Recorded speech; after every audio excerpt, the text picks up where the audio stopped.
Magandang araw! So, for this video, let's discuss how to evaluate algebraic expressions. Okay? So, in evaluating algebraic expressions, so all you have to do is to substitute the given values for the variables and then use the GEMDAS rule.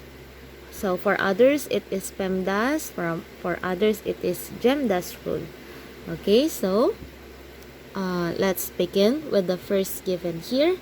So let's evaluate 6x minus 5y when the value of x variable is equal to positive 2 and y is equal to 1. So again, all you have to do is to substitute the given values. So we have 6 times our x here. Substitute it by 2 minus 5. And then our y, the value of y is 1. Okay, so each time you saw a term like this, so 6x, so kapag magkatabi yung numerical coefficient and the variable, so that means you need to multiply them. Okay, so that is equivalent to 6 times x. Okay, I hope that is clear. So let's proceed. So we have 6 times 2 minus 5 times y. So let's use the GEMDAS. So where we need to multiply it first before subtracting it. So we have 6 times 2, that is 12, minus 5 times 1, that is 5. And then subtract it, that is equal to 7. Okay, so let's have another example. So let's say we have the square root of 10 times k plus 44 when the value of k is equal to 10. First, let's substitute the given value for our variable. So we have 10 times 10 plus 44. And it has the square root symbol. Okay. So, of course, in MDAS, right? MDAS.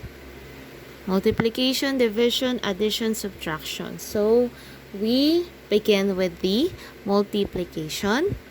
So, let me write the radical first.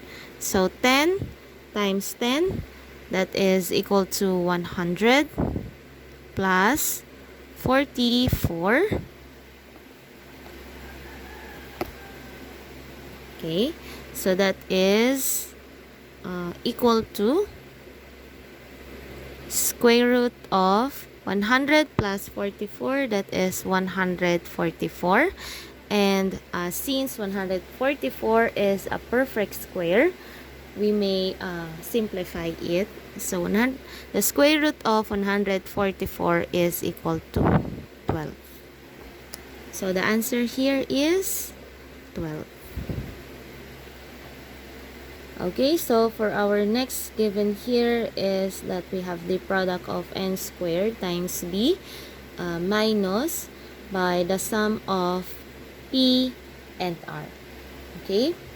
Okay, so the given values for our variables are n is equal to 4, b is equal to 3, p is equal to 10, and r is equal to 19. So first step, of course, let's substitute the given values to our expression here. So n is equal to 4. So we have 4. Our 4 here is squared. Times b, the value of b is 3, minus p, the value of p is 10, plus r, the value of r here is 19. Okay, so remember in PEMDAS, So, let's use the PEMDAS rule. Yan, where we begin with the parentheses. So, that means we will begin with each parenthesis here. And then the exponent. So, since 4 has the exponent of 2, we need to do that first. So, let's write it in a parenthesis. So, 4 times 4, that is equal to 16 times 3 minus 10 plus 19. Okay? Now, let's proceed to the multiplication inside this parenthesis. So, that is 16 times 3. So, 6 times 3, that is 18. 10 times 3, that is 30. 30 plus 18, that is 48. So, this is 48. So, since we are done with the parentheses, we don't have to write it. And then, minus by the sum of 10 and 19. So, let's add it first. So, 10 plus 19, that is 29. And then, let's subtract it. So, 48 minus 29, that is 9. 19. Okay, and that is the answer here in this expression. Okay, so let's have another expression here where we have the fraction bar, or we need to divide it. So whenever you see a fraction bar, that means the operation there is division. Okay, so of course we will follow the PEMDAS rule, where we need to do the exponent first before dividing them. Okay, so let's substitute the given value for s. So our s here is equal to 4. So that means we have 4 squared divided by b squared. The value of variable b is 2. And then we need to square it.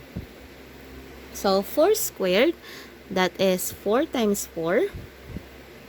4, let me write that here. 4 times 4, that is equal to 16.